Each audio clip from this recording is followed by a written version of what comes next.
que forma o CMDS e a política de ATER podem contribuir para o desenvolvimento do município? Bom dia, Fábio. Bom dia, Wilson. Olha, a política de ATER, ela é um dos instrumentos importantes para o desenvolvimento rural. E nós trabalhamos com a metodologia de participação social, onde o Conselho e os conselhos, não só o municipal, mas o Colegiado de Desenvolvimento Territorial, o Conselho Estadual de Desenvolvimento Rural Sustentável, todos eles têm uma importância muito grande para que a gente consiga acertar mais do que errar.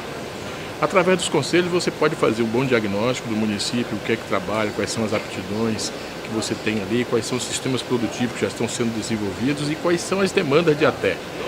Você pode também trabalhar com uma questão de comercialização, de agroindustrialização, rotulagem, inspeção, tudo isso é importante, mas a assistência técnica e extensão rural, ele é o elemento que é o elo entre todas essas ações do desenvolvimento rural. E o Conselho é o instrumento de participação social e também do poder público que pode fazer com que as pessoas se aproximem mais do acerto do que do erro. Porque lá que o agricultor participa diretamente daquilo que é a demanda dele, ele apresenta a sua demanda, ali ele cobra o ente público que está praticando, está exercendo, que está executando o serviço de assistência técnica e outros serviços no meio rural. É ali que você obtém algum conhecimento para melhorar aquilo que você já sabe, ou até a troca, porque às vezes eu sei uma coisa, você sabe a outra. E aí nessa troca de experiência, eu ganho, você ganha, o poder público ganha, porque também adquire esse conhecimento dos seus próprios técnicos. A gente percebe também aqueles que não estão, aquele caminho que a gente planejou que não está sendo bem executado. Então é um espaço de concertação, de planejamento, de diagnóstico e também de fazer as pessoas terem compreensão do que é o papel do serviço público.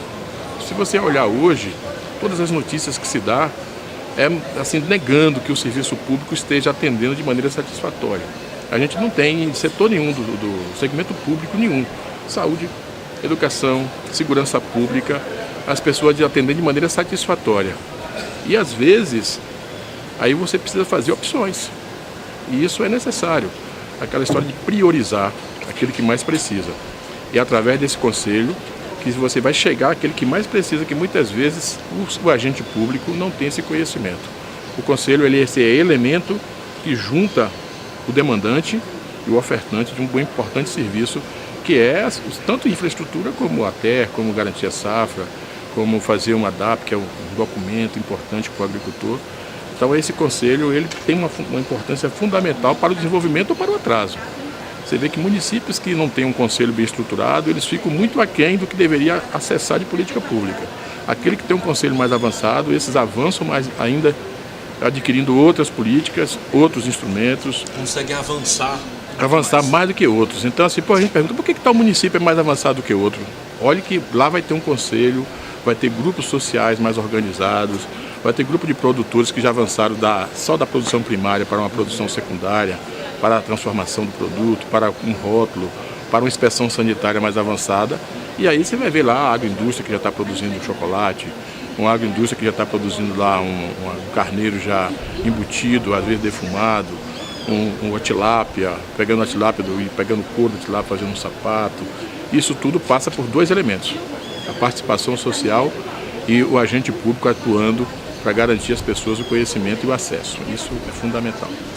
E fala pra gente o que é o ATER.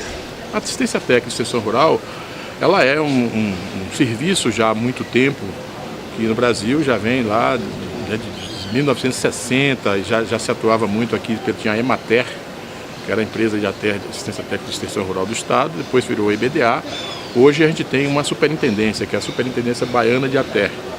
Ela tem a responsabilidade dentro da SDR de atender os agricultores. A gente não atende, não faz uma cobertura, digamos assim, satisfatória ainda, porque a estrutura de serviço de ATER não é barata, é cara. Então a gente hoje atende em torno de 14% dos agricultores familiares da Bahia. Então a gente tem um campo muito vasto para ampliar essa cobertura. Porque também tem gente que não quer o serviço de ATER, porque ele nem sabe que é importante na vida dele. Mas a gente, quando começa a mostrar que aquele agricultor que recebe assistência técnica avançou mais do que aquele outro que não recebeu, aí ele passa a querer o serviço e querer entender como é e tal. Então, nesse universo, nós temos em torno de 700 mil famílias hoje da agricultura familiar. A gente atende 14%. Se a gente tiver dobrar o nosso orçamento, a gente pode dobrar o número de atendimento, porque não é barato fazer assistência técnica. O custo médio de atendimento de uma família ano está em torno de R$ 1.400. Então imagine o que é você atender 50 mil famílias. Não é barato. Não é um serviço que esteja assim, e você pode fazer de qualquer forma, não, porque tem um método, tem uma metodologia. Ou seja, é uma questão técnica. Uma questão técnica, tem um período que você precisa atender, pelo menos 36 meses, para você obter alguns resultados. E aí quando você vai medir, você vê lá as pessoas com uma melhor habitação, com uma produção melhor, mudou a sua produção, às vezes na mesma área, você saiu de uma quantidade de produção de mandioca de 10 toneladas para 14, 15, e isso traz renda, melhora de vida e tal. São os elementos que traz dignidade e cidadania. Muito bom.